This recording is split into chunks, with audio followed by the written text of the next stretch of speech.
A rough man met me in the street, with swarthy face and uncouth dress. But in his arms a cherub sweet was nestling close with fond caress. His grimy hands seemed glorified by the bright burden which they held, and in his face was tender pride, from which all evil was expelled.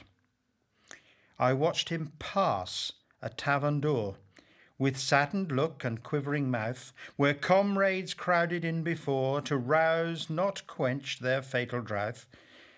That curly head had but to lean against his cheek, so dark and grim. Without a word, 'twas plainly seen, a little child was leading him. I stopped him on his homeward way to speak a word of kindly cheer, and ask him where the secret lay that turned him from that danger near. His eyes replied before he spoke, as they bent downward to the child. Then o'er his rugged features broke a happy sunshine as he smiled. "Ah, sir, you see the loving power that snatched me from the jaws of hell, and showed me in my darkest hour a light from heaven that surely fell. If you have time to hear my tale, it shall not keep you listening long. Perhaps the warning may avail to save some friend from cruel wrong. You know ours is a dusty trade, and some, who never seem to think how easily a drunkard's made, will almost force poor men to drink. They bring the glass where'er we go, as if it were the one great boon for health or sickness, joy or woe, till thirst becomes our master soon. I lost my wife a year ago, and in the shock of grief and pain, it seemed as if I ne'er could know a happy hour or thought again. So caring only how to drown the fretting soreness of distress, my feet began to wander down the smooth, broad road of recklessness. Last week I took my usual way, straight to the dustman's arms for trust.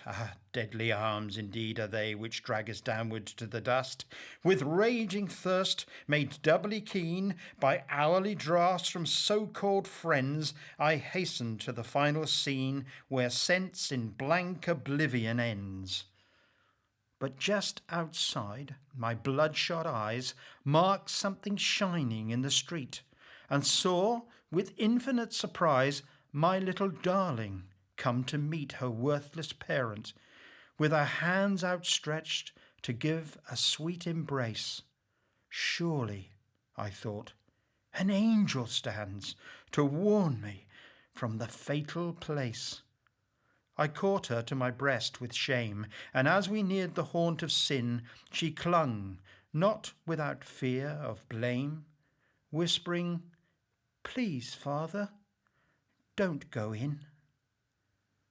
That word was law, love's magic law, which from the throne of God doth come, with his resistless power to draw the wandering soul back to its home. And so the darling comes each day to guide me past the tempter's snare, and lights my dwelling with the ray of joys in which we both can share. For her dear sake, I now refuse all taste of sin's bewitching cup. I drink heaven's unpolluted dews, and gladly give earth's poison up. Oh, blessings on the children fair, that sweeten this grim world of ours, repelling evil, brightening care with their unconscious God-sent powers. Be it our joy to keep their face undimmed by sight or touch of sin, that we, by our dear Saviour's grace, may feel heaven's life on earth begin.